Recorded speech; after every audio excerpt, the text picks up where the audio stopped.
بات العاهل المغربي ومن ورائه القصر الملكي سقطت في الماء، فلا دولة إفريقية واحدة انسحبت من هذا الاجتماع الذي تروج له وسائل الإعلام المغربية على أنه انتصار ما بين قوسين وهمي للدبلوماسية المغربية التي انتكست مرة أخرى مع توالي مسلسل الهزائم. لو نعود لحقيقة ما جرى بمالابو، يعني البداية أنه كان فيه اجتماع تمهيدي قبل اجتماع القمة.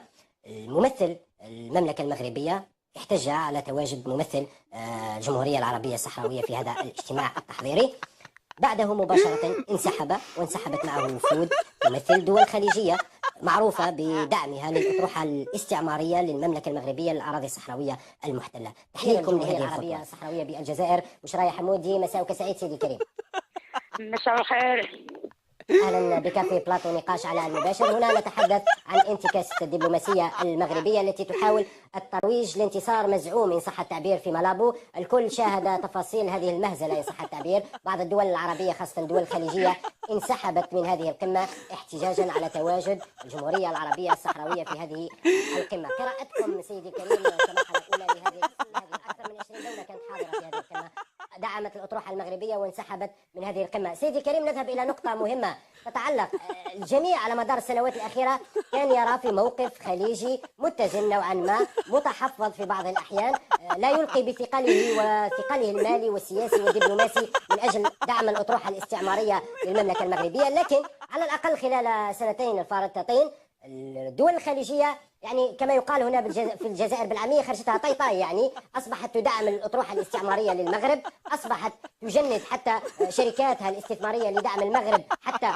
في استثمارات أخرى بالقارة السمراء. اليوم أصبحنا نتحدث عن موقف صريح وواضح من بعض الدول أو الإمارات الخليجية يعني التي تدعم الأطروحة التوسعية الاستعمارية للمغرب. موقفكم أنتم من هذه السنوات الأخيرة وبهذه السنة بالذات المغرب لأنه أصبح معزول دوليا ومعزول قاريا عليه أصبح يتكئ على دول الخليج يعني بعد أن زادت عزلته دوليا تماما، ولكن اصبح هو في حاجه لدعم معنوي الان لطالبهم بالتصريح.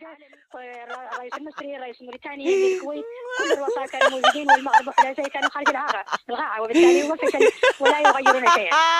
سيد بشرايا حمودي، سفير الجمهورية العربية الصحراوية بالجزائر، على ذكر الموقف المصري، عبد الفتاح السيسي وببقائه في القمة ربما صنع الاستثناء، لأن الجميع كان يراهن على الأقل على موقف مصري واضح من القضية الصحراوية والمناورة المغربية. برأيكم المغرب عمد لهذه الاستراتيجية ربما في توقيت يعني له أكثر من دلالة؟ المغرب يقال أنه يريد أن يطلق سياسة الكرسي الشاغر في الاتحاد الإفريقي، أبدى نية للعودة لهذا الاتحاد، لكنه يعلم أكثر من غيره أن الجمهورية العربية الصحراوية لها مقعد بالاتحاد الإفريقي وغالبية الدول الإفريقية تعترف بالمغرب.